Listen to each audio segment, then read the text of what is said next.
नमस्कार दोस्तों, सागर silence YouTube channel पर आपका स्वागत है। बुद्ध अपने शिष्य आनंद और स्वास्थ्य के साथ एक गांव से गुजर रहे थे। अचानक एक आदमी आया और उसने बुद्ध से पूछा कि बुद्ध क्या ईश्वर है?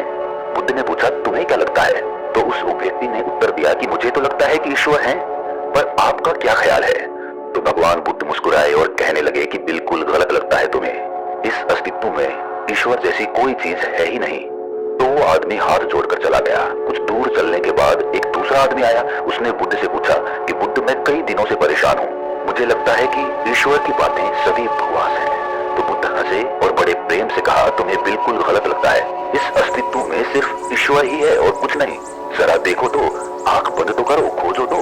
इस उत्तर को सुनकर उनके शिष्य आनंद और स्वास्थ्य आश्चर्य में पड़ गए कि एक ही सवाल और दो उत्तर। अब शाम हो गई थी। बुद्ध विश्राम के लिए रुक गए। तभी एक आदमी घबराया हुआ आया और बुद्ध के पास आकर जोर से कहा कि बुद्ध, क्या ईश्वर है कि नहीं? मैं परेशान हूँ, मैं खोज रहा हूँ, मार्गदर्शन करें। तीसरे आदमी के सवाल पर बुद्ध चुप रहे, कुछ नहीं बोले। उन्होंने मौन होकर अपनी आंखें बंद कर ली। अब आनंद और स्वास्थ्य के आश्चर्य का ठिकाना न रहा। वो सोचने लगे कि एक जैसे तीन सवाल और अलग अलग जवाब। उन दोनों को बुद्ध की ये चुप्पी हैरान कर गई। आदमी के जाते ही आनंद ने उनसे पूछा कि सुबह जब उस पहले व्यक्ति ने पूछा था तो आपने कहा कि हाँ, दोपहर में जब दूसरे आदमी ने कहा तो आपने कहा कि नहीं, और शाम को आप मौन रहे। भगवान, तीन आदमी एक ही तरह के सवाल लेकर आए, लेकिन मैं हैरान हूँ कि आपने तीनों को अलग अलग जवाब दिए। मुझे कुछ समझ में नहीं आ रहा है। तो भगवान बुद्ध मुस्कुराए और कहने लगे कि आनंद, जो पहला व्यक्ति आया था उसने मान लिया था कि ईश्वर है, तो मैं उसकी मान्यता को मिटा देना चाहता था कि वो खोजना शुरू करे। ईश्वर है ये मानकर बैठ ना जाए, वो सत्य तक पहुंचे और उसका अनुभव करे। और दूसरे व्यक्ति ने भी मान लिया था कि ईश्वर की बातें कोरी बकवास है। मैंने उसकी धारणा को भी मिटा दिया था कि वो भी खोजे कि ईश्वर है कि नहीं। और तीसरा आदमी अभी संशय में था, वो खोज रहा था, इसीलिए मैं मौन रह गया। यहाँ पर मौन रह जाना ही उचित था। दोस्तों, भगवान बुद्ध के बारे में ये प्रचलित था कि वो किसी भी प्रश्न का जवाब सीधे सीधे नहीं देते थे। उनके जवाब रहस्य से भरे होते थे। तो थोड़ी देर सुनने के बाद उनके शिष्य स्वास्थ्य ने कहा कि मुझे ईश्वर के बारे में आपसे सुनना है। कृपया कर आप मुझे बताएं कि ईश्वर है कि नहीं, आप ईश्वर को मानते हैं कि नहीं। और इसके साथ ही मैं आपसे अनुरोध करता हूं कि आप मेरे इस प्रश्न का सीधा सीधा उत्तर दें।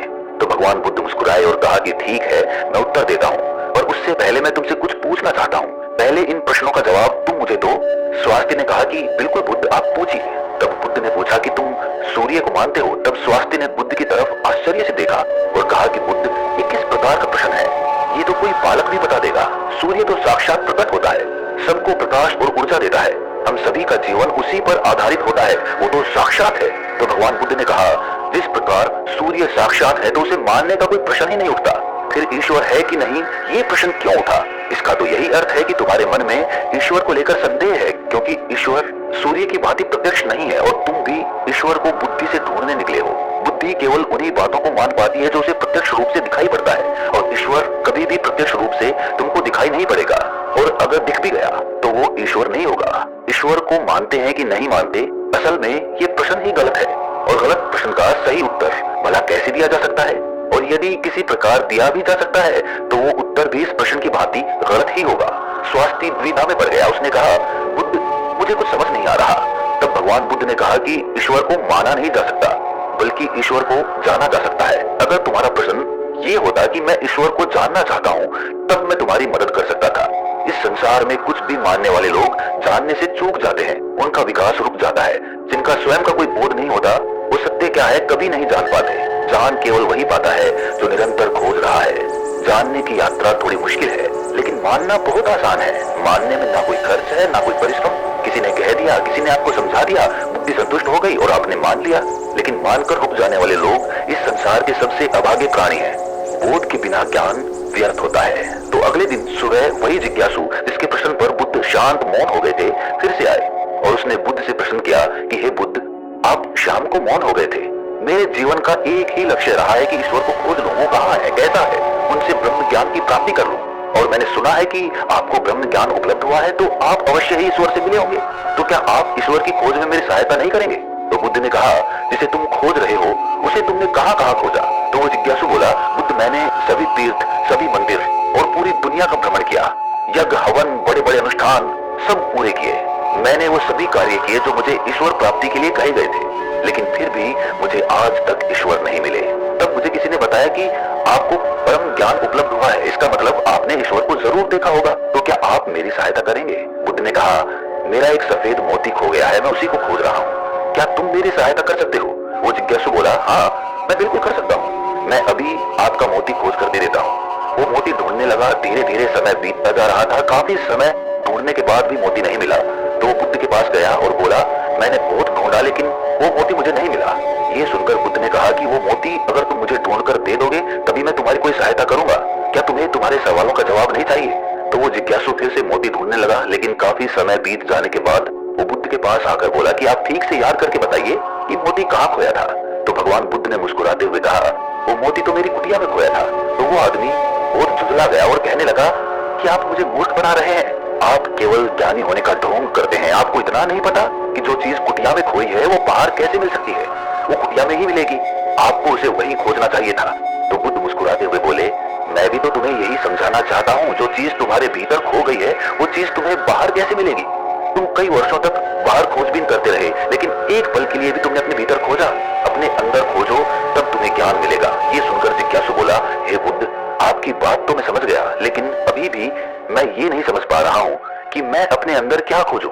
बुद्ध बोले, तुम अपने ईश्वर को खोजना चाहते हो ना, पर क्या तुमने कभी अपने आप को खोजा है? जिज्ञासु बोला, बुद्ध, मैं अपने आप को जानता हूँ, मैं अपना नाम, पद, काम, परिवार, जब से मैंने जन्म लिया है तब से ये सभी चीजें जानता हूँ, मैं कुछ भी नहीं भूला हूँ, तो फिर मुझे और क्या जानने की जरूरत है, मैं क्या जानूं?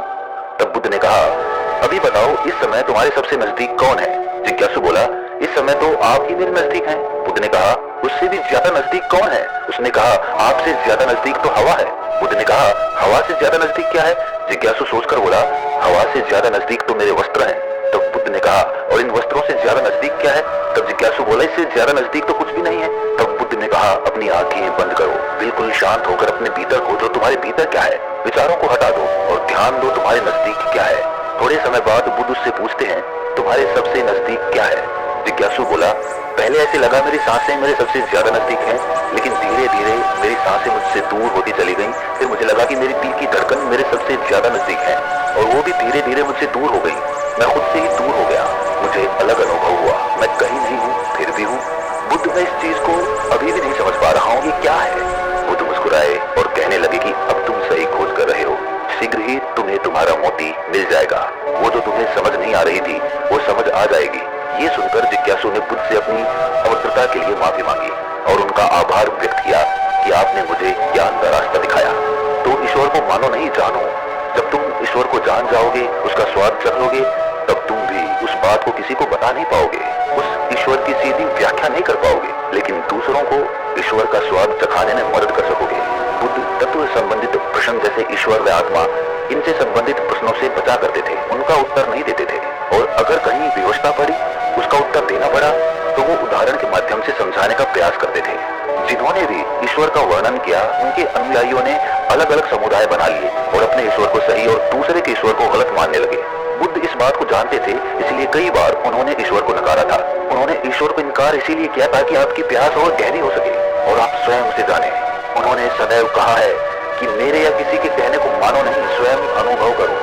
दूसरों के कहने या सुनने से धारणा उत्पन्न होती है और धारणा खोज में सबसे बड़ी बाधा होती है। बचपन से ही सभी को सिखाया जाता है कि यही हमारे इष्ट हैं, यही हमारे भगवान हैं, और इसीलिए वो बच्चा जो कि खोजी हो सकता था, जो जिज्ञासु हो सकता था, उसकी जिज्ञासा वहीं पर समाप्त हो जाती है और वो बच्चा जीवन पर्यंत उन कर्म कांडों में लगा रहता है जो कि दूसरों ने उसे बताए थे। वो खुद का मार्ग कभी तलाश ही नहीं पाता और यही धारणा पीढ़ी दर पीढ़ी हर धर्म में चली आ रही है और इसीलिए ईश्वर को तलाशने वाले लोग बहुत कम बचे हैं।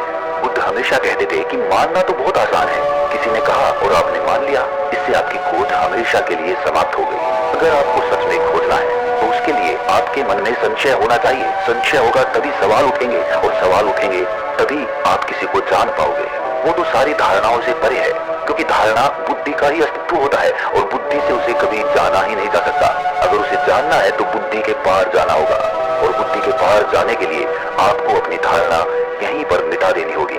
हम अपनी पहचान अपने धर्म, अपने नाम, अपने कुल या अपने परिवार से करते हैं, लेकिन ये सारी पहचान ऊपरी होती है, बाहरी होती है, दुनिया के लिए होती है। लेकिन भीतर से जब हम खुद को झांकते हैं, खुद को पहचानने का प्रयास करते हैं, तो हम ये पाते हैं कि हम खुद से ही अनजान हैं, हम खुद को पहचानते ही नहीं हैं। मैं कौन हूँ, यही सवाल अपने आप से बार बार पूछने पर आप अपने भीतर उतरते हैं। रमन महर्षि, जो कि एक बहुत बड़े दार्शनिक हुए हैं, बहुत बड़े संत हुए हैं, वो यही ध्यान अपने शिष्यों से करवाते थे। अपने आप से सवाल करो, अपने मन में ये सवाल उठाओ कि मैं कौन हूँ, मैं कौन हूँ। और बार बार जब हम ये सवाल अपने आप से पूछते हैं तो हम अपने भीतर उतरते चले जाते हैं, जहां पर हमें अपने वास्तविक स्वरूप के दर्शन होते हैं और वहीं पर हमें परमात्मा या फिर भगवान के दर्शन प्राप्त होते हैं।